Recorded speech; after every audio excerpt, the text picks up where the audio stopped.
What is going on, YouTube? Today we are back with a brand new deck profile. I am a lover of the Blue Eyes White Dragon in Yu-Gi-Oh! I have gotten very much into Yu-Gi-Oh! Lately and have been looking for ways to integrate the Blue Eyes White Dragon into a semi-competitive deck. Now, I am not going to these YCS events, these huge tournaments, but I do go to locals and I do play a little bit and have a little bit of fun.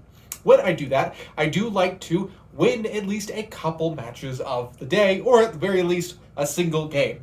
So, I am not that great, but I have found a way to integrate the Blue Eyes White Dragon into a semi-competitive deck, and I'm going to show you today. What we're going to look at today is a Blue Eyes White Dragon Drytron deck profile. Now, here's the problem. There is no actual copy of vanilla Blue Eyes White Dragon. I know you want to click off the video. However, there's something a little bit better, and I'm very excited to show you. So let's go ahead and hop right on in. First monster we're playing is 3 copies of Manju of the 10,000 Hands. It is the only normal summon in this deck that you will run. It is very useful. It allows you to get a ritual spell or a ritual monster out of your deck and into your hand, and in this deck it is very important to do just that.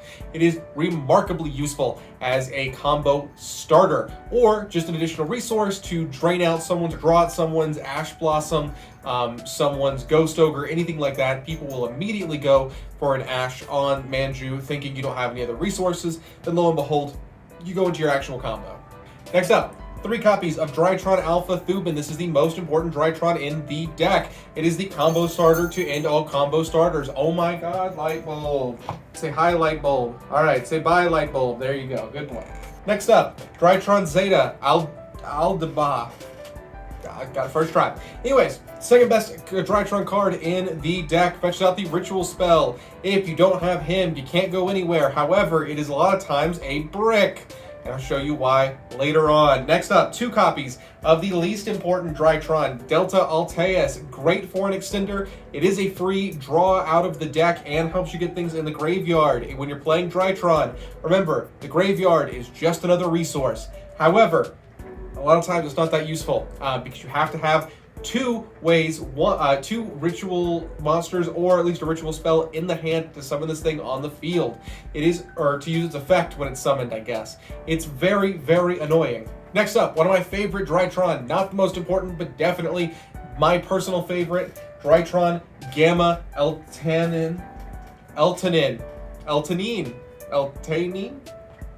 Anyways, most important or most useful follow-up piece for your combos. What it does is it pitches a Drytron or ritual monster to special summon itself on the field. Then you can special summon another Drytron level 1 monster from the grave. What that means is it's the follow-up to your Alpha Thubin or your Zeta to get enough Drytrons on the field so that you can actually ritual summon or bring out one of your extra deck monsters. We'll go over in a sec. It is one of the most useful cards in your deck. Highly recommend running 2. 3 can be a bit bricky because it can't summon itself back. It is very useful in the 3rd or 4th turn whenever you're going for your 2nd round if you don't just OTK your opponent, which you very easily can. Now, these are all our typical effect monsters. I'm going to wipe it and show you our ritual monsters, which are some of the most important for the deck. Light Bulb, please don't bump into the camera. Ritual summoning is my favorite mechanic in Yu-Gi-Oh! It goes ritual, then fusion, then all the other special summonings from the extra deck.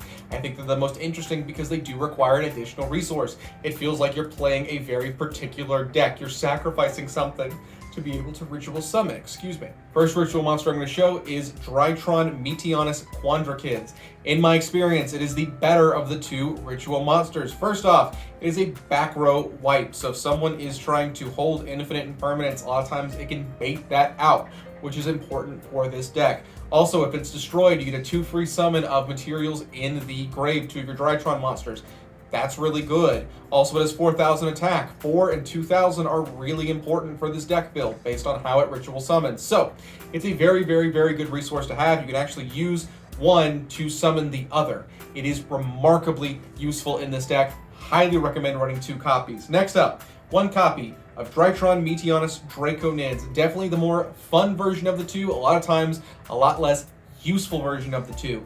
The reason I say it's more fun is because if you summon with 2 of your Drytron monsters, you can quick effect, target something, destroy it on your opponent's side of the field. It sounds really good, but in my experience, Quandra saves you a lot more often than Draconids does. That said, Draconids is a really good card. Next up are some of the fun parts of the deck, some of the interesting things before we get to the real Blue Eyes monsters. So, Saphira, Queen of Dragons, is one of my favorite things to summon in this deck. A lot of times I use her as a resource in the mid game, not necessarily for my starting plays. She is really good though. The reason being that if she is ritual summoned in this deck, you're always going to summon her with a light monster, or light monsters to be more accurate.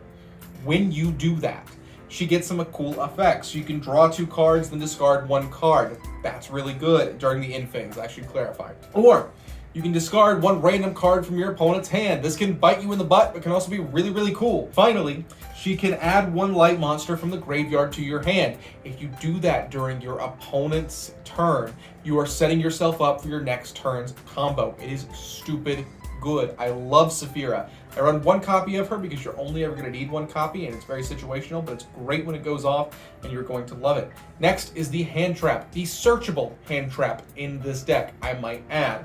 In Savras, the Ancient and Ascended.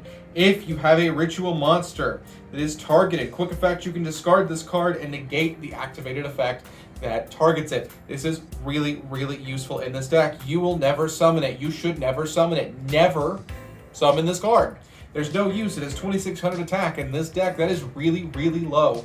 You do not need it. However, keeping a hand trap in your hand that is searchable and is only really usable in a ritual summoning deck is really interesting. I love running 2 copies. Is it the most meta viable hand trap? No. Is it one of the most fun? Absolutely. Next up, you are going to have your Blue Eyes Chaos Max Dragon. This is what the deck is based around. This is my favorite, by far, Blue Eyes monster in existence. I love so many of the extra deck Blue Eyes monsters. I love vanilla Blue Eyes so much.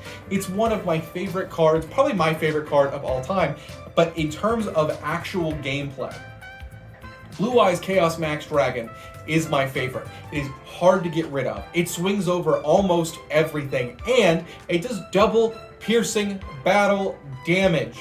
That is wonderful. If your opponent has a defense position monster and you are going second and this thing gets off an attack successfully, you are basically swinging for game, especially in this deck. Next, we are running the other Blue Eyes monster in this deck, Blue Eyes Chaos Dragon. Now this one is a little less useful than his Max Dragon counterpart. The reason being is we are not running any vanilla Blue Eyes monsters that can use its effect. However, this does have a benefit of being in this deck as opposed to just running 2 copies of Chaos Max. The reason being is that the ritual spell you are going to use has a recycling mechanic. That being that if it is in your graveyard, and we'll go over it again later, you can target one of your ritual monsters or machine monsters on the field, bounce it back to your hand, but you lower that target's attack by 1000. To ritual summon, the card itself uses the attack value of the monsters you are sacrificing in order to ritual summon. So, typically, Drytron monsters, as you've seen, have 2000 attack. That means you're typically summoning out a 4000 attack monster. However, you probably just saw the problem. If you lower one of their attack by 1000, now the maximum value of the ritual monster you can bring out is 3000.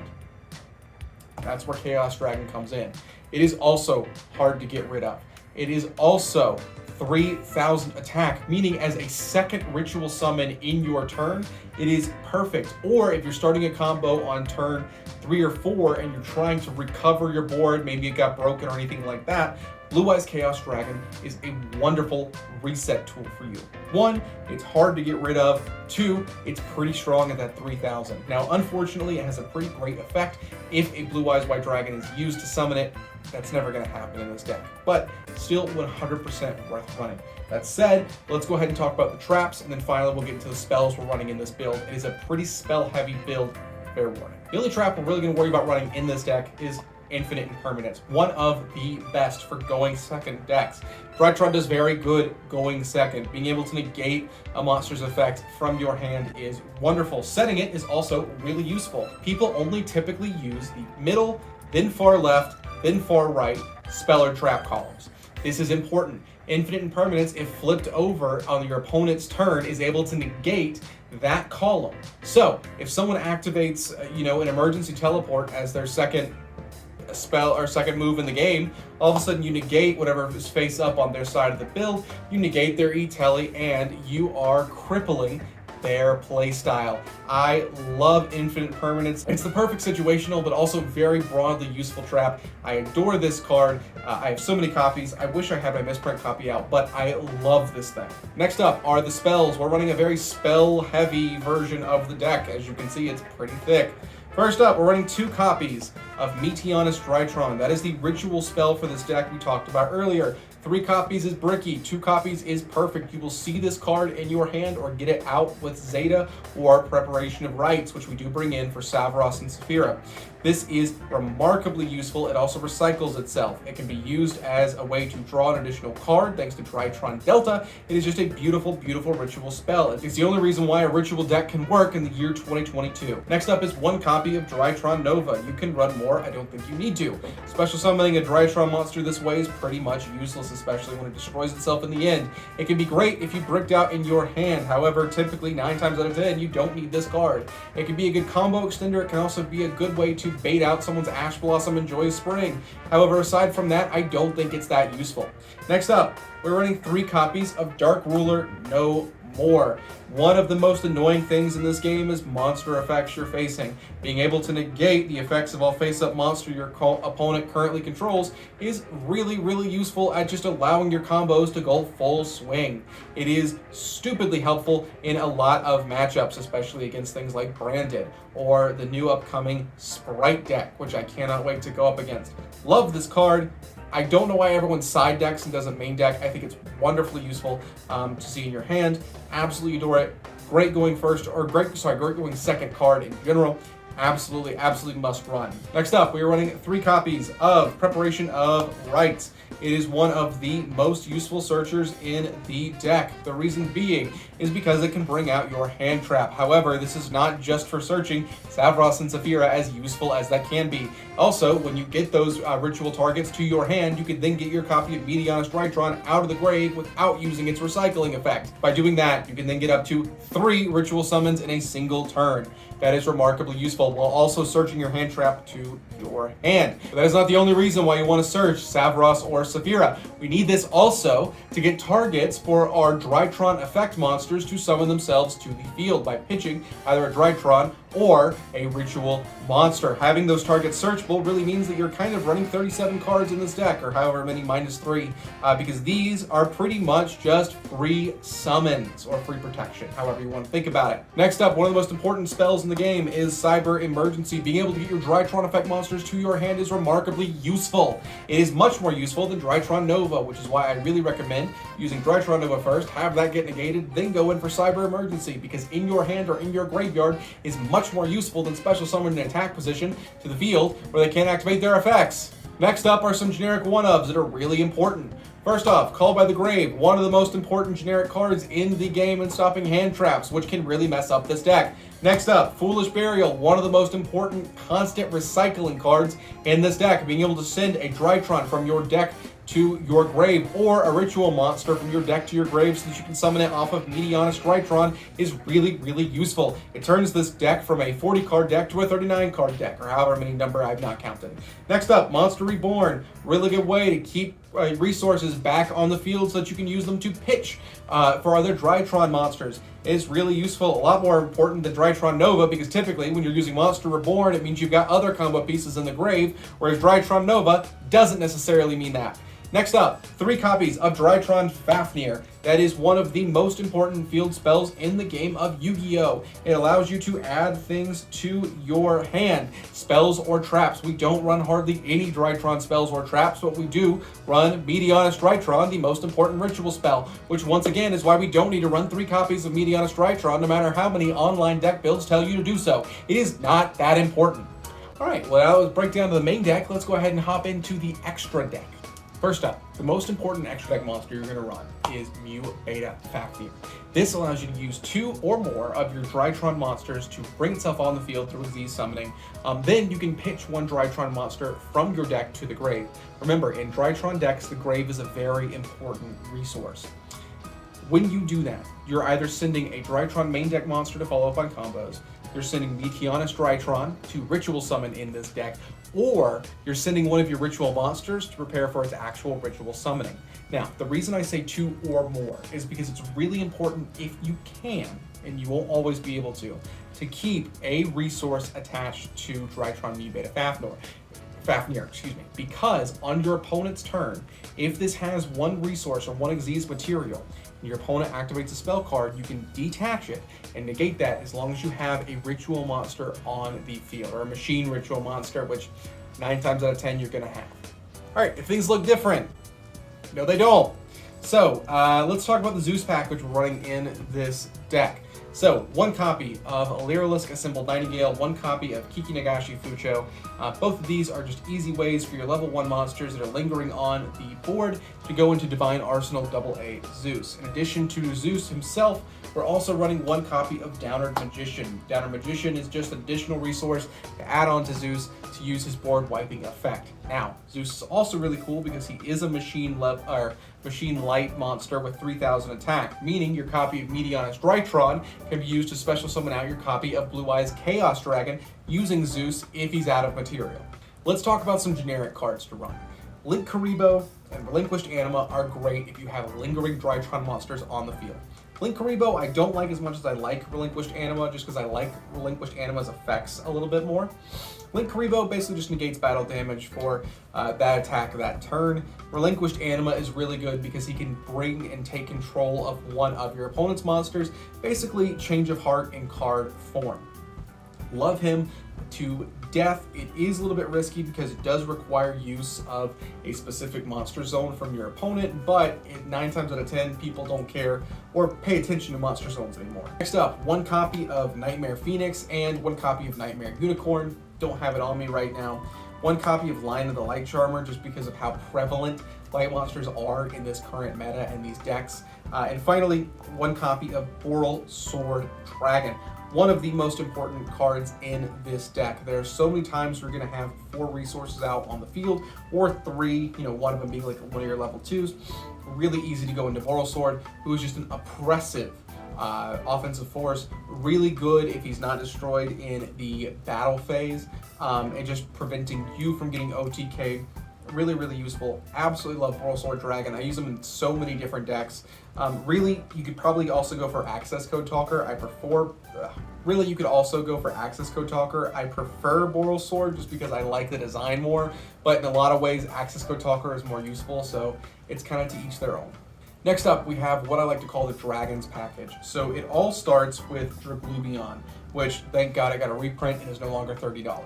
Draglubion is really, really useful if you have both your Blue Eyes and your Blue Eyes Chaos Dragon out in the field. There are certain times where I don't trust them being out in the field, despite how difficult they are to get rid of.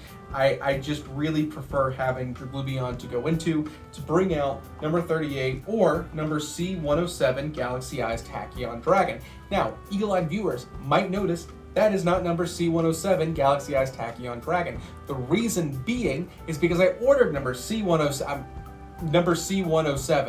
and instead got number 107. It's a really easy mistake to make. There's not a difference in value. It's really meaningful. So I did let them know. They sent me a refund. I've just not gotten a copy of C107 yet, but realistically, it's the more useful of the 2 cards. So here's the extra deck layout we're using.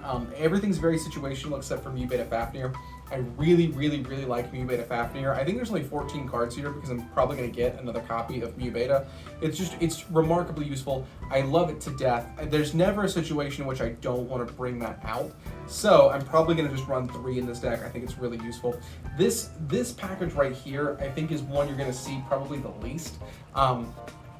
Just because by the time you've gotten both your Blue Eyes monsters on the field, I don't think there's a need or worry about follow-ups, but it is what it is. So I like having the option. I don't ever use the option. I use this probably primarily, then this, then this, then these over here. Great option to have, not the most common, not the most dependable. It just kind of is what it is. clean it up, I'll tell you all. The reason that it might look a little bit different is because this camera died. So having to plug it in while I record. All right, let's talk about the side deck. By the way, quick aside, I hate the way Yu-Gi-Oh! Labels the extra deck and the side deck, because realistically, this should be the extra deck. It is where all of your extra cards that you don't run in your main deck go. And this should be the side deck. It is beside your main deck. It makes so much sense. Side deck sounds like something you would run constantly. Extra deck seems like something extra that might be stored elsewhere. Now, first two things I like to run are 2 copies of Ghost Sister and Spooky Dogwood. This is one of the most fun hand traps, maybe not the most viable, but I absolutely adore running this, especially against something like Dragon Link, which one of my buddies plays. I've put this a couple times in Master Duel against Dragon Link, and I've ended up with sometimes like 20,000 life points, which is impossible to OTK at that point. Next up is 1 copy of Chaos Dragon Levianeer. Really, really, really useful card. I don't like main decking it. I just don't think it's as useful, especially considering there are just times when you need those graveyard resources, but sometimes if you need to go for broke against an opponent, it can be really, really useful just to banish a couple different cards in order to bring this on the field, typically as a draw, but sometimes as a disruption. Next up is 1 copy of Gadarla, the Mystery Dust Kaiju. I'm probably going to run 2 or 3. I don't have 2 or 3 copies. They're not really expensive. I just don't have them on me.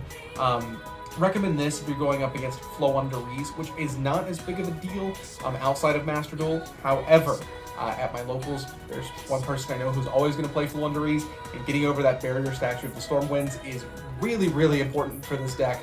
Gadarla is a good way to do that, and when you summon it in defense position, that 1600 defense is really good if you're able to do Piercing Battle. It just, doing that at that point, you're getting off at least 4800 damage, and that is remarkably useful.